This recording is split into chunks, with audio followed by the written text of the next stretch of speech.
আওয়ামী লীগের হাত ধরে এই বাংলাদেশের এই মানুষের অধিকার প্রতিষ্ঠা হয়েছে, প্রতিষ্ঠা হয়েছে, স্বাধীনতা প্রতিষ্ঠা হয়েছে। অথবা আওয়ামী লীগ সবসময় গণতন্ত্রের প্রতি শ্রদ্ধাশীল এবং এটা সবসময় গণতন্ত্রকে আপহোল্ড করে।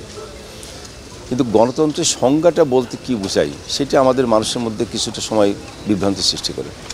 যেমন গণতান্ত্রিক অধিকার বলতে এটা তো এমন নয় যে একজন মানুষের ইচ্ছা হলো রাস্তায় আরেকটা মানুষের মাথার উপর লাঠি দিয়ে বাড়ি দিল, এটা কোনো গণতান্ত্রিক অধিকার হতে পারে না বা গণতন্ত্রের সংজ্ঞাও হতে পারে না। রাজনৈতিক কর্মসূচির নামে বাসে ট্রেনে আগুন দেওয়া এটাও কোনো গণতন্ত্রের সংজ্ঞার মধ্যে পড়ে না। এখন আমাদের দেশে কিছু রাজনৈতিক দল আছে যারা গণতন্ত্রের দোহার কথা বলে রাজপথে আন্দোলন নামে সন্ত্রাস, ভাঙচুর, জ্বালাও পোড়ার সুযোগ করে। এদের এই সমস্ত সন্ত্রাসী কর্মকাণ্ডের বিরুদ্ধে আইনগত ব্যবস্থা নিলেই তখনই বলা হয় যে দেশে নাকি গণতন্ত্র নেই। গণতন্ত্রের সংজ্ঞাকে এইভাবে বিশ্লেষণ করার কোনো সুযোগ নেই। আমরা মনে করি মানুষের কথা বলার সুযোগ আছে এবং এখন গণতান্ত্রিক একটা শাসন ব্যবস্থার মধ্যেই দেশ আছে।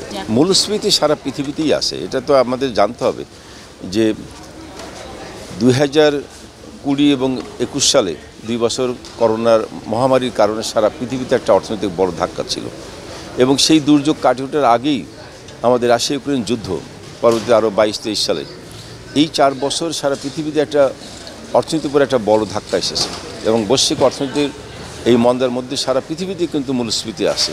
মূল্যস্ফীতি শুধু বাংলাদেশে নয়, হ্যাঁ, তবে পৃথিবীর অনেক দেশ এই মূল্যস্ফীতি বা অর্থনীতিক এই ধাক্কাটা কাটিয়ে সামলে উঠতে পেরেছে। আমরা এখনও সেটা হয়তো পুরোপুরি পারি নাই।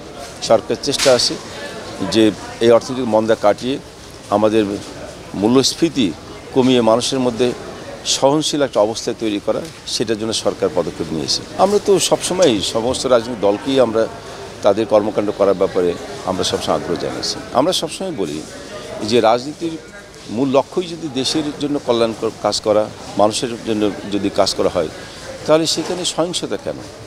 মানুষকে আগুন দিয়ে, পেট্রোল দিয়ে পুড়িয়ে তো মানুষের কোনো কল্যাণ আসবে না। রাষ্ট্রীয় সম্পদ আগুন দিয়ে পুড়িয়ে ধ্বংস করে তো রাষ্ট্রের কোনো কল্যাণ আসবে না। এই সহিংসতা পরিহার করে যে কোনো রাজনৈতিক দল যে কোনোভাবে তাদের কর্মসূচি পালন করতে পারে এবং তারা করছেও। প্রতিদিন আমরা দেখি বিভিন্ন ব্যানারে বিভিন্ন জায়গায় রাজনৈতিক কর্মসূচি পালন হচ্ছে। তো আমার তো মনে হয় না যে রাজনৈতিক কোনো স্পেস দেওয়ার ক্ষেত্রে আওয়ামী লীগের পক্ষ থেকে কোনো চাপ আসে, এরকম তো আমরা দেখি না। সুশীল সমাজের পক্ষ থেকে বলা হচ্ছে আওয়ামী লীগ কথা বলতে দেওয়া হচ্ছে না। এটা যারা বলছে তারা কি এই কথাটা কি কারোর কাছে কানে কানে বলেছে নাকি এটা প্রকাশ্যেই বলছে? তো এটা যদি এই কথাটা বলার যদি তাদের যদি সুযোগ থাকে, তারা আর কি কথা বলার বাকি আছে যে সুযোগ নেই? সরকারের বিরুদ্ধে সমালোচনা করতেছেন টেলিভিশনে, বিভিন্ন সভা সেমিনারে, এবং তাদের ইচ্ছামতো সমালোচনা করছে, কই সেখানে তো বাধা যায়নি। তো এরপরে আবার কীভাবে বলে যে কথা বলার সুযোগ পাচ্ছে না? তাহলে এই কথাগুলো কীভাবে আসলো? আপনার গঠনমূলক সমালোচনা স্বাগত জানাচ্ছেন। অবশ্যই আমরা সবসময় বলি আমরা রাষ্ট্রের বা ভালোর স্বার্থে, দেশের উন্নয়নের স্বার্থে যে কোনো গঠনমূলক সমালোচনাকে আমরা ইতিবাচক হিসেবেই দেখি।